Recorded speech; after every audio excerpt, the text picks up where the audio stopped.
right, so welcome to September's monthly edition of BAOBAB. It is the CPDI Africa platform that welcomes all built environment professionals, those that are specifically working in the African space and African diaspora space, to come together and share knowledge, especially as it relates to the CPDI Africa platform on Afrocentric architecture, design, and urban planning. My name is Madili Okumabwa. I'm the founder of CPDI. CPDI is the Community Planning and Design Initiative Africa. And one of our main hopes for this platform is to connect all of us in the built environment professions and then also expose some of the content that we have on our global studio for Afrocentric architecture. We have lots of exciting courses and expos that we share with the built environment community. Of course, we give out certificates, and we are in partnership with the African University of Science and Technology here in Abuja, Nigeria. With that brief introduction, I will hand over to young architect Osayuki Jegede, and he will take us away on today's presentation and introduce. Good evening, everyone. My name is Yuki, as earlier mentioned, and welcome to today's session of BAOBAB Perspectives. Today we have a wonderful urban planner and also an academic researcher, a very, very close, actually, in fact, not a close friend of CPDI Africa, part of the CPDI Africa family.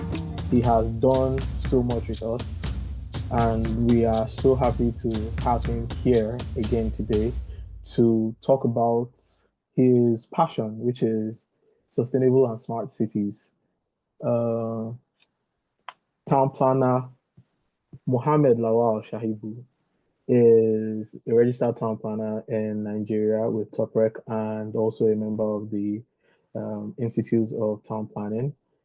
He has gotten his bachelor degree and also his master's degree, and now he is currently working towards a doctorate in China. So today he is calling all the way from a different time zone. He is an academic researcher who is focused on smart and sustainable development for African cities with about 15 years studying and practicing in the field of urban and regional planning. He strives to attain a level of influence to significantly improve the way African cities planned, managed, and interacted with. So, without further ado, I would love to open the floor to our wonderful speaker today, town planner Mohammed Lawal Shaibu. Please, sir. Good evening, everyone. Thank you very much, Yuki, for that introduction. Good evening, all. It's good to be here. Like you said, I'm not new to CPDI Africa. I've kind of done some partnerships or some collaborations with CPDI Africa in the past. And currently my focus is kind of on African urbanism in a sense, more so than it is on smart cities or on sustainable cities. It just so happens that it's important for us to have smart and sustainable cities now, but the primary goal, like the target expertise, so to say, is on African urbanism, and smart city is kind of a pathway towards that. Yeah, so today we'll be talking about smart cities in African contexts, and I hope that we all can have an interesting conversation. I'll make a presentation, a brief. I try to make it brief, but I don't know what the time limitations are. But I try to make it as brief as possible. I'll try to not go too academic, so to say, because it seems I'm beginning to toe that line a bit recently. But hopefully, it will be an interesting one, and it will be an eye-opening one. I'll share my screen now. Yes. Hopefully we can all see my screen. I'm just going to hide this.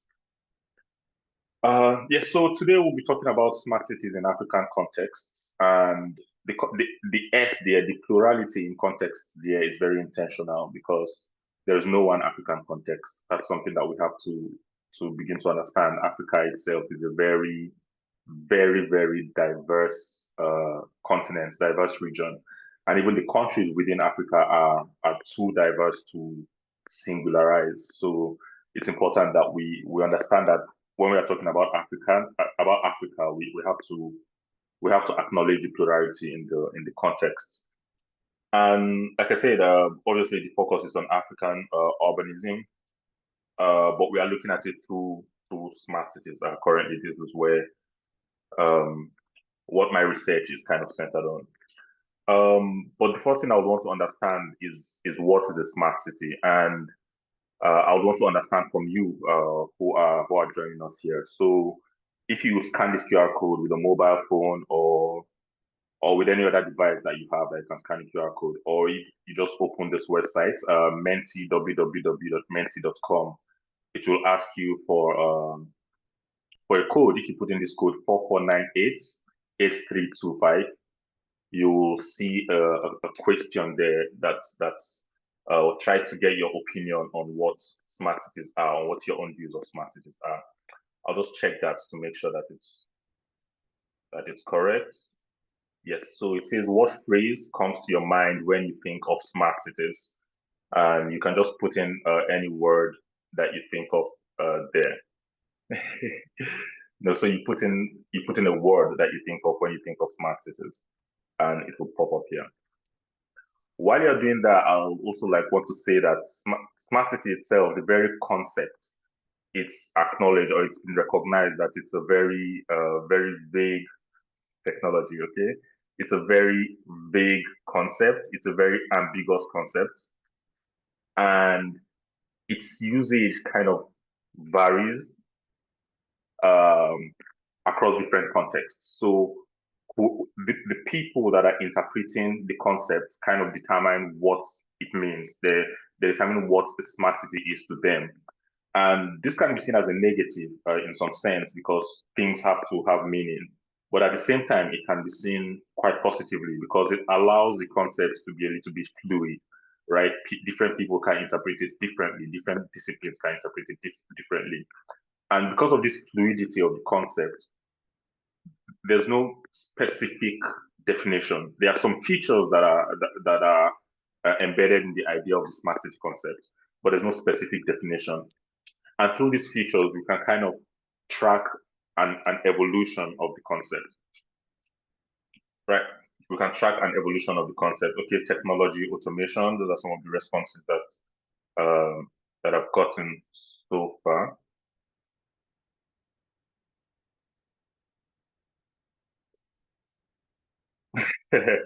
Someone said Wakanda, innovation, culturally relevant. These are all very interesting answers.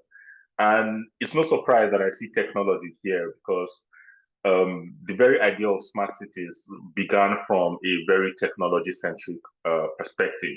And when we are tracking the evolution of the idea, we, we see technology as a foundational feature of smart cities. I'll, I'll go back to my presentation now. And what we mean is that the very idea is the reliance on information and communication technologies to solve complex urban problems. So, as cities are very rapidly urbanizing, it leads to a lot of problems, a lot of challenges, traffic issues, housing issues, safety issues, the demand for services like water and energy. All of these can be quite challenging. And then ICT provides a tool to solve these problems. And this ICT technology-centric perspective was promoted very heavily by technology giants initially. But they eventually began to face some criticism from especially academic scholars because the the prominence of technology in the concept was kind of at the expense of environmental sustainability and social equity. So eventually people began to realize that technology itself uh, can only be seen, should only be seen rather as a tool to enable human capacity and efficient institutions. And it's through that human capacity and through institutions that we can actually solve problems, not simply by technology alone. And some scholars began to see human capital development as a prerequisite for technology innovation and even the utilization of such technology. But more recently, again, we're talking about the evolution of this concept. More recently, there's a lot of focus on the practical outcomes of the concept. So in this sense, it matters less, or whether it's technology, whether it's human, whether it's institutional, but the focus is how are these ideas actually fulfilling their objective to improve the quality of everyday urban life for everybody. So this is where the question is now when engaging in smart city discourse or when interacting with smart cities. How do smart cities, whether using technology, whether through human or institutional advancements, improve the quality of everyday life for all? And when you look at it from this angle, when you query it like this, then you can better understand what is not a smart city. And pardon me. Yeah, so you can better understand what is not a smart city. And we know that these are not smart cities when you then think about it from this angle. But unfortunately, these kinds of cities, these kinds of renderings are usually the kind of vision that a lot of people, especially in Africa, drawing back down to African contexts, have for smart cities. You see a lot of these 3D renderings, like from Centenary City in Abuja or Hope City in Ghana, Konza City in Nairobi, Eco Atlantic in Lagos, and Diamniadio Lake City in Dakar. I think someone joined from the US. I think for people in the US, they may be more familiar with Diamniadio Lake City because it was kind of branded as Akon City. Akon, R&B superstar in the US, but he's Senegalese. So the Senegalese government had some kind of development and promotion agreement with him, and they branded this as Akon City, and it has a lot of publicity online. But more recently, you will see that there was a fallout if you follow it, the news about this. There was a fallout, and basically the agreement kind of fell through. But these kinds of visions have been criticized by scholars for being urban fantasies. This urban fantasies term is something that was coined initially for Indian smart cities, because the Indian national government also had this idea to build 200 smart cities around the country. And these were the kind of visions that they had for their smart cities. But Watson is a South African scholar who applied the same critique to African smart city visions, that these are just urban fantasies. But in a sense, they can also be seen as simply greenfield development projects. And we know that greenfield development projects is a way of city making in African cities. So it's a valid way. It can be laced with some ethical issues because we see greenfield, but it's not really greenfield. It's usually mostly occupied by settlers, people that actually have the land. But when they coin these projects as greenfield development projects, it assumes that the land is free, no one has rights to those lands, and then the government just take over those land and create new cities like Abuja, for example. But nonetheless, these kinds of visualizations are very heavily influenced by smart city projects in the global north, places like especially Dubai, UAE, China, and some of these places have the resources that African cities may not have, but we'll get back to that later on. And the very reason why this cannot be termed smart cities is because they have a chance of amplifying socioeconomic inequalities, because not everyone can live in this kind of cities, and these cities simply do not have the internet capacity to actually improve the quality of life for everybody within the city. But why does this matter at all? Why do we have to then rethink this idea of smart cities? Okay, and that's what I'm talking about. Right? So why does local context matter? Why do African local context matter? Well, first of all, it's because different cities and communities face very different urban challenges. Two cities may share some challenges, but it's very unique most of the time. Even global challenges like climate change, for example, which is a globally shared crisis, right? It's something that everyone, if unfortunately the world ends due to global warming, right? It affects everyone. But at the same time, cities grapple with these shared global issues very differently, right? Some cities may be thinking about how they can increase their retaining walls and to reduce the effects of sea levels, while some cities are actually contending with the possibility of the entire nation even going underwater, like small island nations. So you can have a simple single solution, especially like tech smart city solution for all cities. Another reason is socioeconomic and demographic realities, right? The people within the cities are very different, and their socioeconomic groups are different in terms of gender, in terms of class, in terms of abilities, in terms of cultures. There's so many differences, and this we see manifest very well in what we call the digital divide, because smart city is very technology backed. So this idea of the digital divide implies that people who cannot be digitally connected are unable to be part of the process of smart city making, and they are unable to benefit from smart cities. And I'll give an example. I think this was a Brazilian city where there was a smart city initiative. The issue that city was facing was crime, high crime rates, and the smart city initiative was rolled out where citizens were required to kind of report any incidences of crime. And after a while, the city realized that the places they were getting high levels of reports were the wealthier parts of the city, while the more disadvantaged, at least economically, were not reporting crime as much. And this was a sharp contrast of the previous observations without technology, just previous living in the city, right? And then they realized that it was because those people in the wealthier areas had phones, had mobile devices that could connect to the internet easily, take these pictures, upload it, while the other side couldn't. And if government policies kind of follow this route, then they would direct resources towards addressing crime in places where the crime rate is not actually truly reflected according to that smart city initiative. So that's an example of how socioeconomic and development and demographic realities can skew this idea. Another is cultural norms, values, and behaviors. I'll just give one example for this as well, and then I'll run through the rest of the time. So in Cape Town, sometime in 2012, 2013, the city was facing an impending drought. They had the lowest, they recorded the lowest amount of rainfall that they've ever recorded in about 1,000 years or so.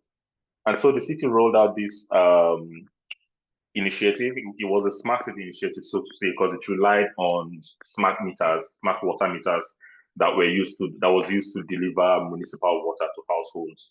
And they had a cap for the amount of water that every household could consume. And if you go above this cap, you will be charged exponentially higher tariffs for water. And the idea of this was to get people to minimize the amount of water that they consume so that the dams could last for as long as possible before the rains come again. But some advocacy groups began to realize that this was quite unfair to the poorer and typically Black population in Cape Town.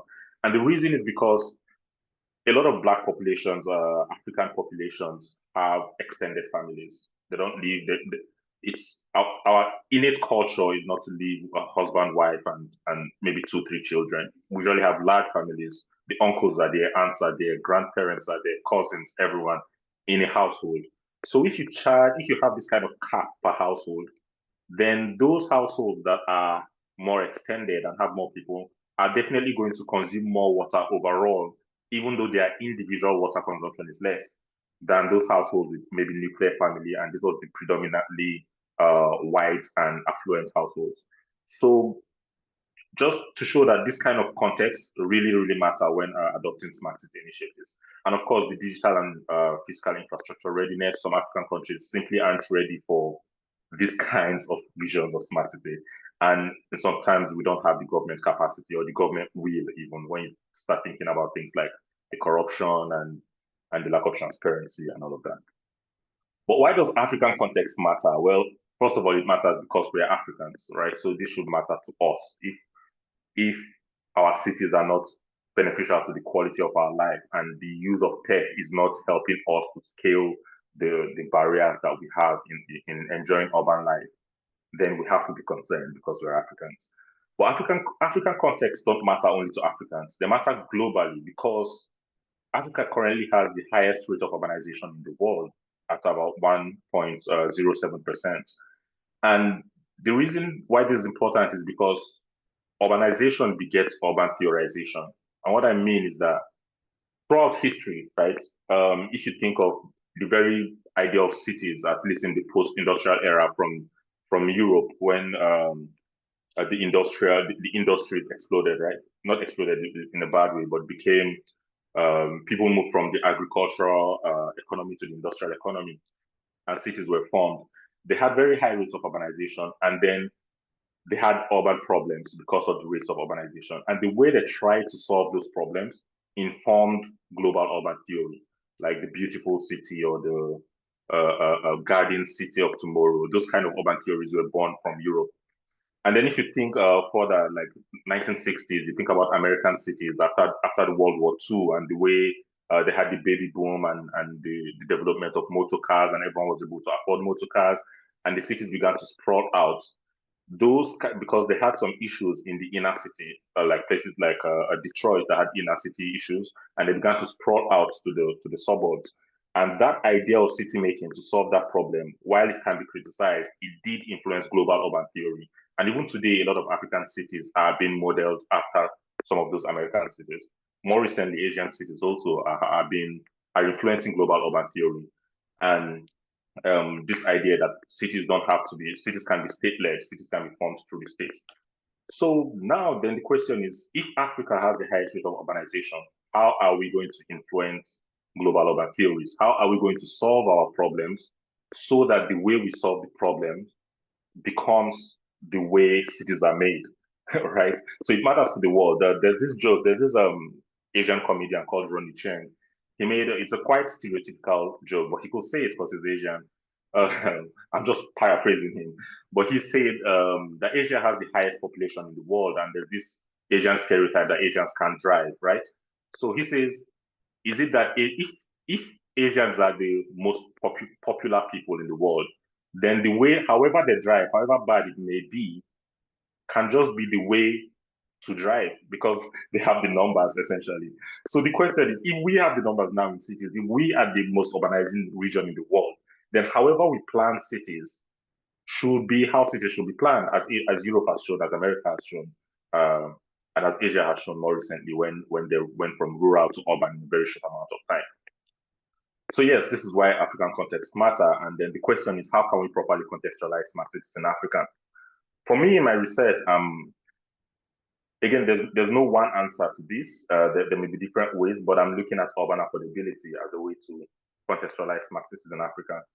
And the reason why is because Africa currently has about half of the world's population living in poverty lives in Africa, in African cities, right?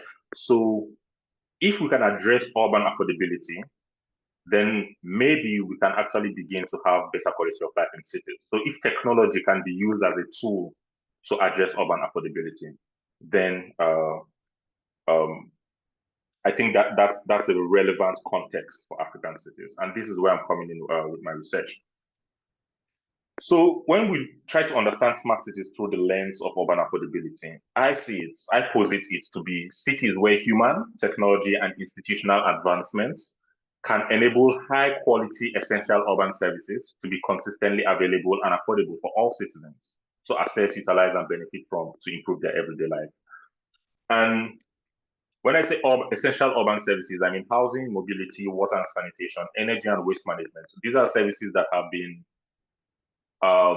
acknowledged to be services that are essential for basic human rights. So as a human living in a city, if you can have housing, quality housing, you would recall it, there's high quality essential services, high quality housing, high quality mobility services, water and sanitation, energy and waste management, then you can have a decent quality of urban life. So there are some other services that are not essential, like tourism or different like recreational activities. Those are not basic. Those are not really essential. They are good, right? But they don't really kind of affect your quality of life in terms of in the most basic sense. I did another poll asking whether this idea, this vision can be realized or not. But for time, I won't go into that. Maybe we can talk about it more in the discussion, right? So I wanted you guys to scan this and share what you think about this, but we'll just keep that for now. And in understanding smart African cities through the lens of urban affordability, I've also broken it down into three phases, right? The first phase is the affordability of resources. basically there are certain resources that have to be imputed into smart cities, and this could be financial resources, cost, time, knowledge, effort, people, so many things. And what this is saying is that the city should be able to afford these resources, and these resources should be deployed towards, first of all, the provision of basic urban infrastructure, your roads, your rail systems, your water infrastructure networks, your energy infrastructure. All of these the resources to provide this basic infrastructure have to be available, have to be affordable. Secondly, Internet of Things technology. The city have to be able to afford Internet of Things technology to be integrated into these systems. And then thirdly, digital connectivity. Basically, internet has to be as cheap as possible. And not just internet, because that just addresses one side of the digital divide, but also people should be able to afford digital knowledge and digital skills. Because it's one thing to have internet or to have digital connectivity, but it's another thing to kind of draw benefit from those connections. And then the second is affordability of the service delivery process. This implies that when these resources are there, there's infrastructure. The internet infrastructure has been integrated with Internet of Things connectivity, and digital connectivity also is affordable. Then the process of delivering service, especially for the service provider, has to be affordable. And technology can help in this sense.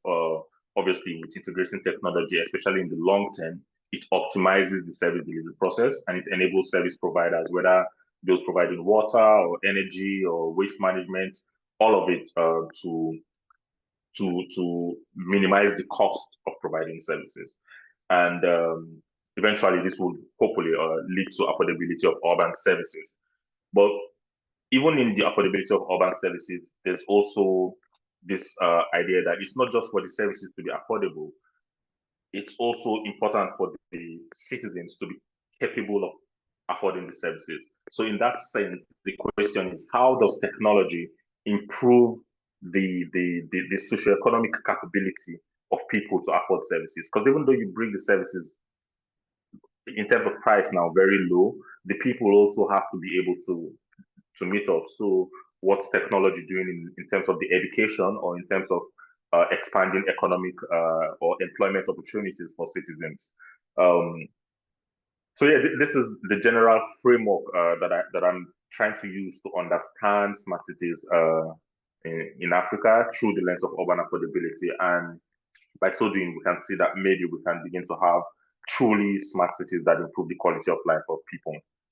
I was having an interview because I'm interviewing some experts now across different countries, and I was having an interview with this scholar, Nancy Odindo. She's done some brilliant work on smart cities in the South African context, or even in the Southern African and African region. And when I showed this to her, the question she posed to me was, okay, well, if these phases are not affordable, then what? Does that mean that we can't have we can have smart cities? And then that's where my inquiry is now going to, and I'm trying to explore how people are trying to break through this barrier of actually providing services, even when some of this may be unaffordable. And these are some pathways for doing that. One of them, for example, is you have to address the digital divide and its impacts. And there's a very, very notable example with M-Pesa in Eastern Africa, countries like Kenya and Uganda. And M-Pesa, for those in Nigeria, basically it's the USSD code.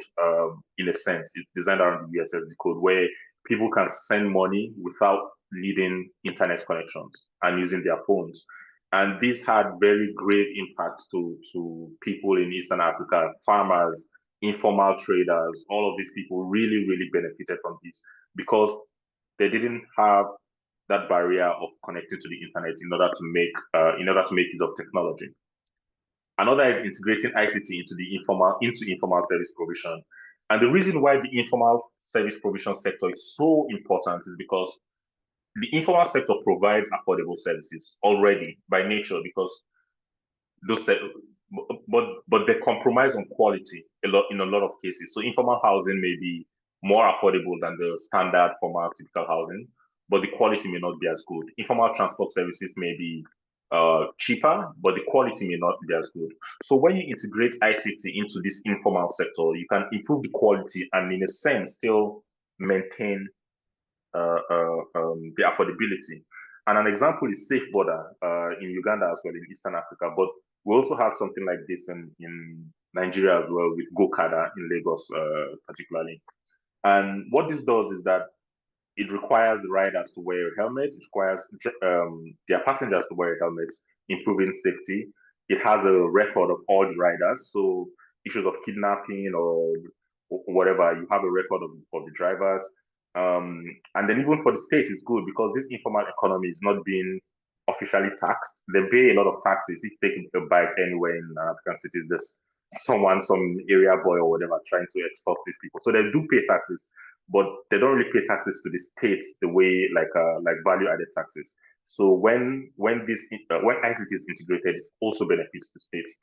Um, some other pathways is in supporting incremental service payment options, and there are quite a number of initiatives in Lagos that are doing this. Where, for example, with solar energy, instead of buying a whole solar energy pack, you just you pay them a little bit and they install it for you, but you don't have full access to the electricity. So you pay as little as 1,000 naira and you get electricity for a day through that solar pack that's already installed in your home.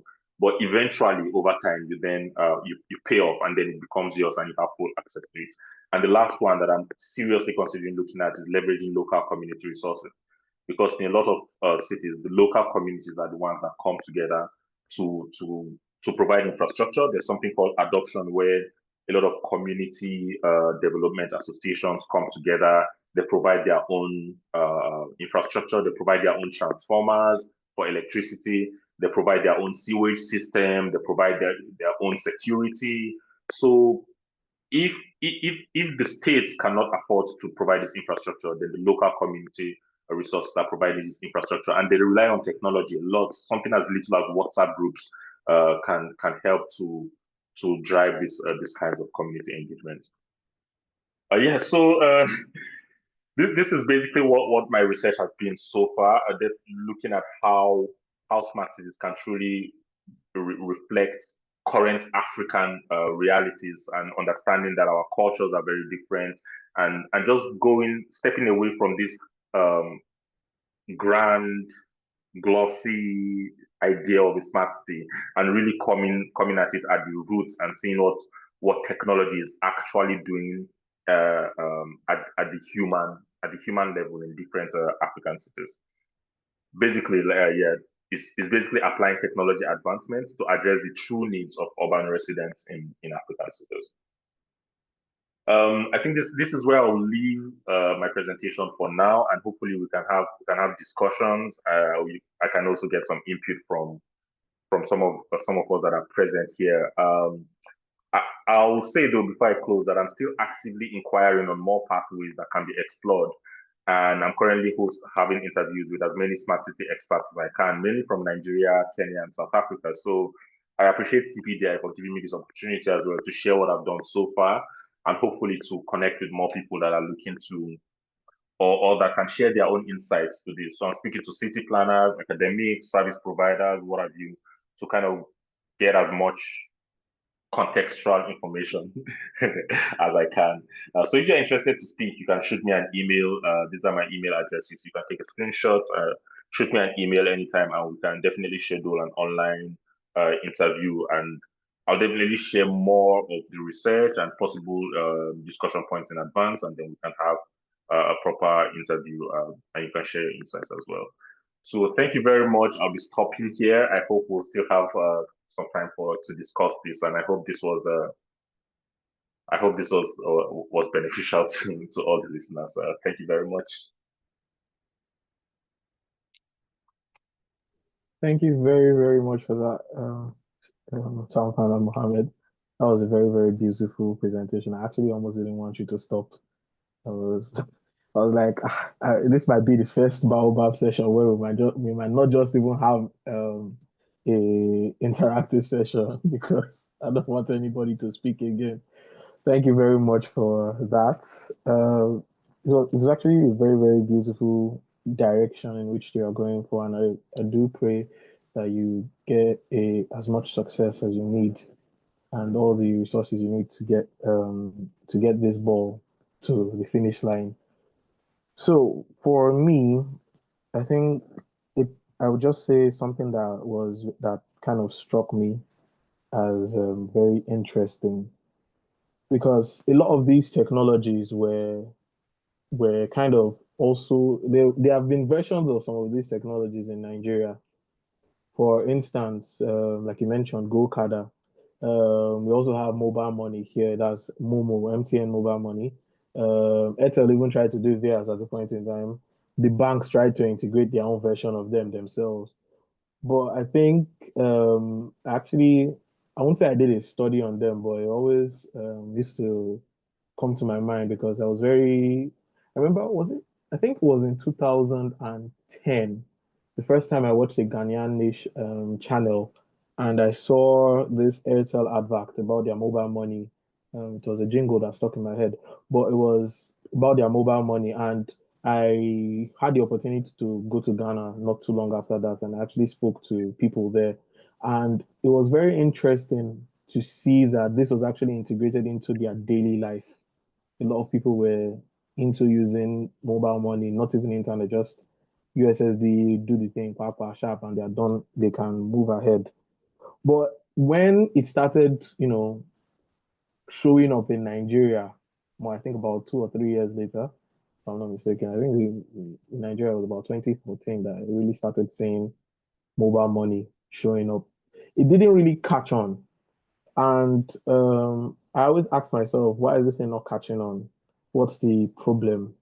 And I think it's the same general problem that has also affected things like Go-Kada, to an extent, Bolt. I think to me, I would just like to lump Bolt into the same situation because it's kind of, they have similar patterns of trying to make some things that are accessible in a way more accessible to the general public. I'd say a lot of the Nigerian people who are behind these things in Nigeria come into it from the capitalist investor point of view. So a lot of the reasons why, for instance, why you find your Bolt driver not wanting to telling you that you should go offline to have the Bolt ride, and then canceling the whole point of the Bolt being the app for Bolt doing what it's doing, is because the trends don't align, the policies don't align. We have, and that's actually beautiful that you mentioned about your own way of looking towards smart cities, the urban affordability points, which is a lot of times in Nigeria, the trends that the investors sometimes start with are actually not reality. So when they're trying to implement some of these things, they end up they end up fighting an uphill battle, and a lot of times they just end up folding. Similar thing happened to Conga too, if I'm not mistaken. Why this is important to me is because first time I got to Ibadan, I was seeing these posters. I was like, oh, okay, these people do like bike. I called it bike bolt essentially, and I think it was Go-Kada. But when I tried to use the app, it never worked. And I was like, what's going on? There are no bikers available. And I ended up using a bike man who once worked under Go-Kada. And he was trying to explain to me that, um, these things actually don't work with the true reality because Go-Kada for about 40% of their earnings and using the price that they are tagging people. Okay, they say they are supposed to take like 1.5 home every day, but Go-Kada still wants to keep it, and maybe that's also something you should look into. So thank you very much. I think now we could open the let everybody else talk because yeah. Thank you, Yuki. You had quite a bit you wanted to share there. So thank you for giving our speaker lots more to think about. And I hope it has inspired some of us on the call to also bring up some ideas and some responses to the presentation. I see hands up by Success. Shaibu, please, you can unmute and contribute. All right. Hello, everyone. Success. And yeah, I share same last name with the presenter, and I've known him for about 15 years now. So excellent work, Mohammed. And like I said, I saw this poster online on LinkedIn, and I felt like, oh, this is something I really want to be a part of.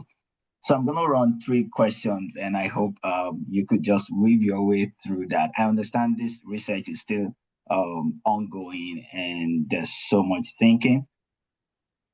First would be, how do we have smart cities without proper data repositories?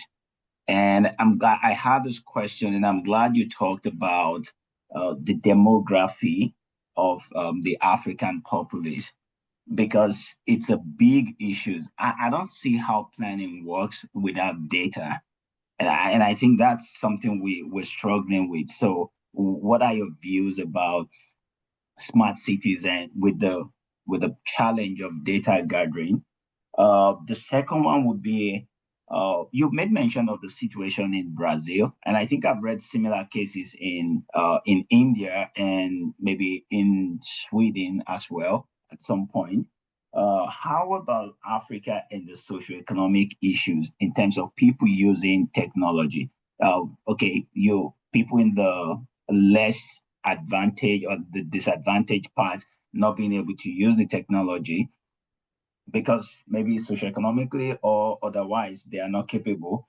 So I'm looking at that nexus between you know people being literate and people having the socioeconomic capacity to use the smart cities infrastructures or features. So yeah, look into the literacy level and smart cities in Africa.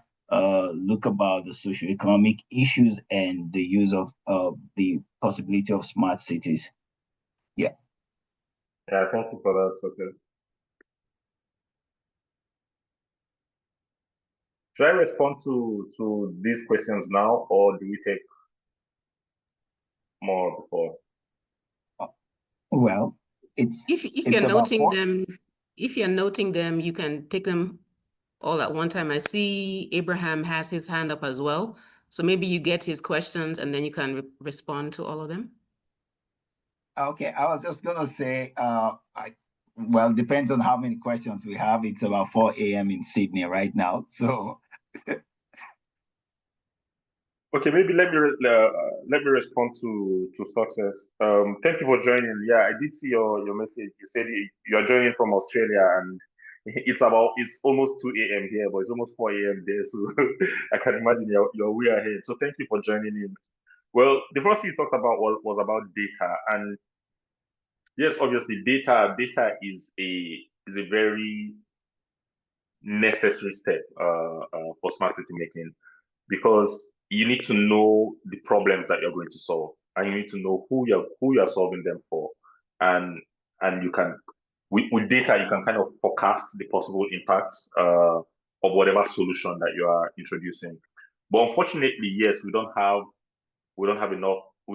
solid data repositories. We don't have solid data collection mechanisms in Africa yet. And then this is where there are quite a number of scholars that are also looking at how technology itself and institutional advancements can improve data collection. I was speaking to someone from Lagos Urban Development Initiative. They are doing some really groundbreaking work in Lagos, and she told me about this project that they did where they got some runners, for example, some city runners. They gave them devices when they were going on their morning runs, just to go around the city on their regular runs to record like air quality in their city, like along their runs. So these are some kind of initiatives where technology, like very, very basic, simple technology, can be used to collect data itself. But it's not limited to that. It's the issue of data is a very serious issue that we've had for a long time. There's this other person I was speaking with, Cyprian Odada from Kenya. She said something very profound. right? She said that a lot of African lived experiences are recorded as stories, they are not recorded as evidence. And this is where we begin to see this idea of a lack of data coming from. So if we have these lived experiences that we can record as evidence, as scientific evidence, then we can use that kind of evidence to think about, to innovate scientific solutions. But when we record a lot of African experiences as stories, then it can be presented. It does have their own advantages, but when you present them simply as stories, it's often seen as some kind of folklore or some kind of entertainment, or sometimes limited to cultural significance. Whereas those stories also have scientific significance when we can look at them the other way, and then they can form a basis for data collection. They can form a basis for us to know the kind of people that we have in our cities, how many simple issues like population, for example. Up till today, there's always debates online about whether Nigeria truly knows how many people are even in Nigeria. So data is a very, very serious issue, but technology can also be used, like you can see it as a means to an end or an end to a means, whether we need data to actually apply technology, or we can use very simple basic technology solutions to get data. And there are some organizations that are doing a good job of this. If you look up CASI Insight, for example, they collect biannual, monthly, for some indices data across so many different African countries, and there are quite a number of them that are doing a good job at filling this data gap that we have. Yeah. And for the digital divide issue, yes. So the digital divide, you talked about issues of skills, of money and age. So there's a financial aspect to the digital divide, right? Some people simply do not have the means to afford phones, like smartphone. And then even if they have that, to afford internet. And even if they have internet, there's also the question of the digital skills. Some people do not know how best to take advantage of the resources that are online to better their lives. So these are all elements of the digital divide. Obviously, the age also comes with it, and there's an irony there. So in some cases, the wealthier in some cities, right, the wealthier population are usually the older population, but then the older population are less tech savvy than the young ones. So they may have access to the technology resources, but may not have access to the skills. So it's something of a balance that needs to be had. And that's why one of the pathways that I'm exploring is how that digital divide and its impacts can also be addressed with simple technology solutions like the M-Pesa and the more money and all those kind of solutions that can actually get people to get as much value that internet connections provide without necessarily uh, um, having to forego a lot of cost for internet connectivity. Yeah. So, but very brilliant contributions. Success. Thank you, Lowell. Thank you, Lowell. We have another question. Abraham has his hand up. Abraham is muted. Abraham, if you are speaking, you're on mute. You hear me? Yeah. Okay, great. I was trying to shift my screen because I'm having to navigate my usually I'm on my computer, but I'm on my phone right now because of On the Move. But definitely thank you for the discussion. I think one thing that you said I thought was very powerful, and you really recently just saying was that a lot of the data is from African perspective is recorded as stories and not evidence. And I think that's very powerful. I'm gonna have to keep that one for future references of things. But my question resides in certain contexts. So right now, New Orleans is probably, I want to say top 10, has been ranked top 10 of investments concerning data and then the movement of smart cities. And very interesting place that we are in politics in the world, because our mayor right now in the transition of power is the president of the U.S. Mayor's Chamber. And then our governor is very tied in, and our politicians are the of our state are majority leaders for the United States. And so a lot of the dynamic that I come in conversation of dealing with Africa and the investment as I deal with projects in Accra and a few places in Ghana, and very soon to Senegal, is that is the question of how capitalism plays a part of ensuring that the centers that are built do not harm the natural resources of the African people and villages. When you go through the data, and what we're seeing now is are the ones of nuclear micro nuclear plants and the sustainability of energy and where those things will come from in the implementation of smart cities. And then the other part of the use of water, natural resources of such as water, fresh water, since we know that those things are needed um, in many places to cool the data centers.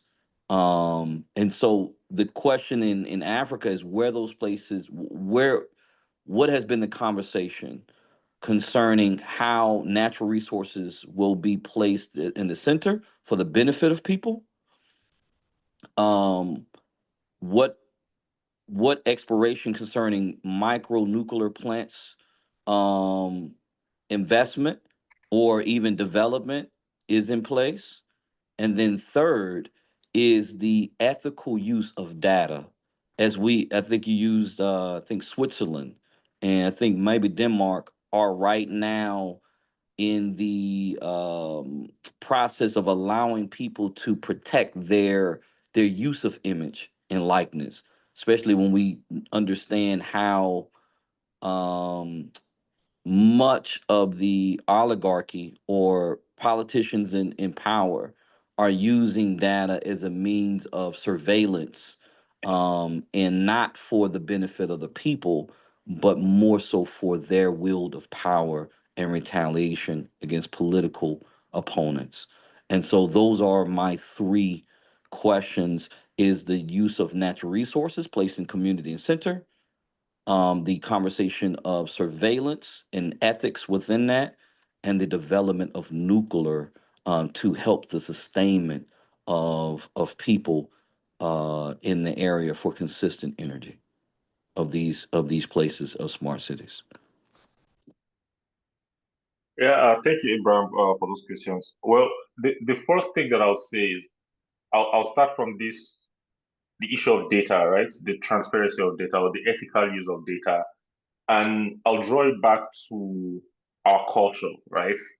We Africans kind of have a culture of privacy, right? There are certain things that you would not want to be known outside your close circle of family and maybe a few friends. And this is something in itself that was kind of challenging for smart city initiatives, early smart city initiatives in different African cities. And it's something that Yuki touched on a bit. I took a note of that, or he referred to a little bit when he said some of these initial IT USSD services, there was some resistance to it earlier. And one of the reasons was because of trust and privacy. So even today, there are some people who would not want to make use of some smart city services because they can't they can't really experience the transactions that are going on, especially with their money, right?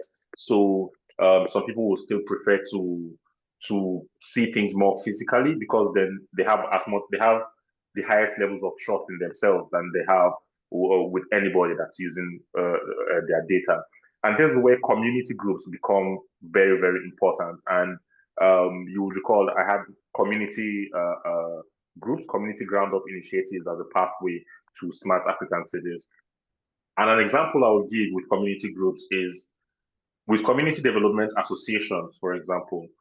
Um, you will find that people are more willing to pay. I'll use the case of Nigeria, for example. People are more willing to pay 150,000 naira or 200,000 naira service charge to a community group than they are to pay that much money in taxes to the government, because there's more trust that they may have with the community group that, okay, if I give you this much money for as a service charge, you are actually going to be responsible to me to provide, say, to fuel the generator when there's no power, or to pay the security man when there's no to provide security, or to make sure that our water in our estates are running. But there isn't that much trust to pay that same amount to the government, who, when the state is responsible for providing security, or the state is responsible for providing infrastructure. And it's because there's the state itself has itself to blame for a lot of that, because they've kind of lost the trust of a lot of African people, and so people will be more trusting within their cycle. So if things can start within this kind of smaller circles, then we can see that there's more ethical responsibilities among community groups. They can hold each other accountable. They can have this social capital that they can use to really drive some of these initiatives forward.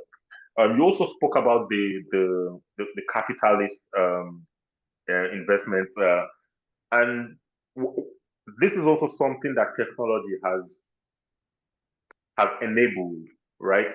And yes, there may be some issues with capitalist investment, because a lot of capitalist investors are after profits. But at the same time, it has enabled some services to get the kind of investment that they have never gotten before. So, for example, the kind of investments that we see in the financial sector with fintech apps, where they are raising seed funding from venture capitals in millions of dollars, these are the kind of investments that a lot of African cities do not even have. But private investors from Silicon Valley are willing to back some of these solutions, because they are tech solutions. And we see this in energy. A lot of green energy solutions are getting very heavily backed financially from capitalist investors. And it's then, how do the people that are providing these solutions make the best use of these resources that are very scarce locally? So on one hand, we can see capitalist investors, as a source of very scarce resource that we need, but then we also have to charge ourselves how to better deploy these resources and to actually affect the people's lives. Very quickly, the last thing you mentioned was about natural resource conservation, and this boils down to the very idea of sustainable urban development. So urban development itself, it's a very conflicting uh, um, phenomenon, right? So for any city to develop, something has to give, right? Whether it's land itself that has to give, or it's sometimes water that may be polluted, or it's people, or it's culture. Something has to give. But the very idea is, how do we minimize how much we exploit the environment, and then still develop as much as we can to sustain our lives economically and still maintain the environment. So it's basically the balance of this, like, environment, economy, and society. That's the very idea of sustainable development. But in these cases, in some greenfield developments that are being packaged as smart cities, we see that there are a lot of concerns for the actual the people that are being displaced in some cases. For example, not Eco Atlantic itself is on a water resource, but there are some new lands that are being reclaimed in places like Lekki in Lagos, where communities have lived for hundreds of years, but they are displaced. So even besides the natural resource, it's also the human resource that's being affected by some of these new greenfield developments without proper compensation. So these are all definitely so many issues that accompany the very idea of smart city development, or new city development, or even planning itself. But the truth of the matter is that our population is increasing. African cities are facing urbanization, like I showed. unlike some Asian cities that are dealing with quite the opposite. They are dealing with urban shrinkage because of their rate of human reproduction that's reducing. So they are thinking of how they can actually fill up their cities. But for us, for a lot of African cities, the cities are filling up organically, and then we have to find a way to actually accommodate people and manage the resources that are being exploited in doing so. I think we can have other conversations about this, but I think for now this is how it is. But yeah. All right. Thank you, Lowell, for that very expansive answer. These have been some very powerful questions that have been, posed to you, and you've risen to the challenge, of course, as you always do. As you all can see, he has a wealth of information, and he has taken off to China to work on his PhD, where he will continue to focus on Africa's issues and African-based solutions, right? So he may be in China right now, but he's still focusing on Africa. And that is what all of us, I think even Abraham, it doesn't matter where you are, keep the continent in mind, wherever you are, where you're expanding your exposure to profession, education, whatever it is, that you keep Africa in mind so that the breadth of your knowledge can really be brought home to improve things on ground. Yes, Africa is urbanizing at an amazing rate. And in what ways should we truly urbanize? It has to come from some indigenous perspective so that we can actually maintain it. It can be sustainable, it can be affordable, and it can build upon our own local knowledge of how cities grow, what really functions for us on ground, based on our culture, what we find important, and how we respect land usage. We didn't always put a price tag on land. Capitalism is a thing that's really impacting our growth. We could probably urbanize much better if capitalism wasn't at the root of our issues. Okay, I see one more hand up. It's 7:06. Maybe we should take one more since we have so many people still very intently engaged. And then we'll round up. We want to make sure that you all know you can always reach Town Planner Lowell. Lowell, please put your contacts in the chat. You can also find amazing content at the CPDI Africa Global Studios on our website, cpdafrica.org. He actually has a course there. So you can also take that and learn more of what he talks about. He really goes indigenous there in that course. So let me see. One more quick question, please, from Chris. We'll let Mohammed Lawal Shaibu respond, and know that in the next 7 to 10 days, this recording will be on our YouTube, where we upload all of them. So I think we have about 7 or 8 uploaded. We'll have this one in the next week or so you can always share and go back and reference the information. Okay, Chris, we'll let you have, just maybe a minute, please, so that Lawal can respond. Okay, next month's Baobab. Go ahead, Chris, you can unmute. Okay, well, Chris is coming October 28th. I believe that'll be our last Baobab for the year. Yuki, please correct me if I'm wrong. We'll be meeting with Rufus Wonko, grandson to Nigeria's premier Afrocentric architect. Rufus Wonko will be presenting at our final presentation of Baobab, African Space and Story, Reclaiming African Cultural Practice through African Creative Knowledge. So as always, African knowledge is at the source of everything we do. All right, Chris, if you're still there, you can unmute.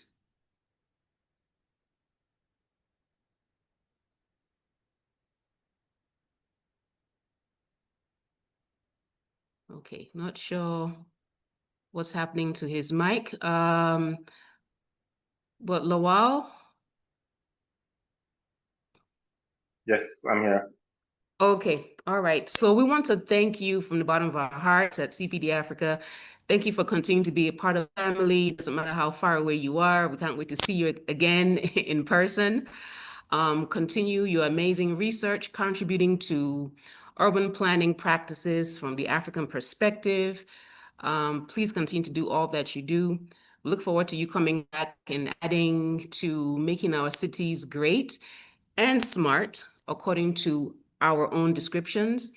Come back to Abuja, Nigeria's first and only master plan city. Help us to continue to improve upon it, make it smart where we can, especially as we expand into phase 2, 3, and 4.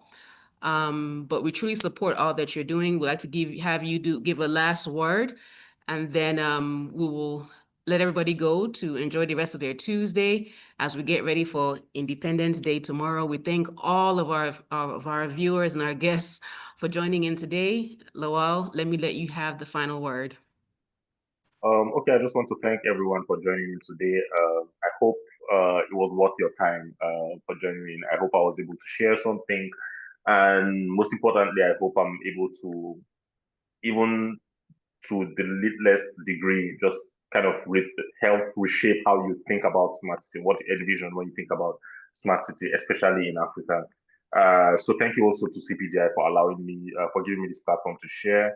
And I'm going to take advantage of it again to call for possible interview respondents for my research. If you think that you can still contribute some more, we can have longer discussions. And it's through discussions that I'm having with people that I continue to gain more insight that I'm applying to my research.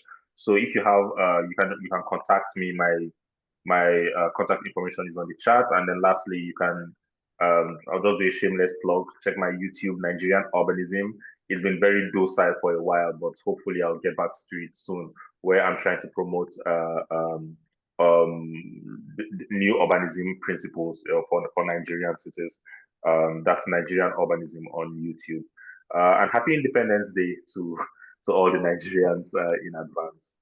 Thank you very much. Thank you, Lawal. Have a great rest of the evening, everyone, and hope to see you all next month at the next BAOBAB. Goodbye.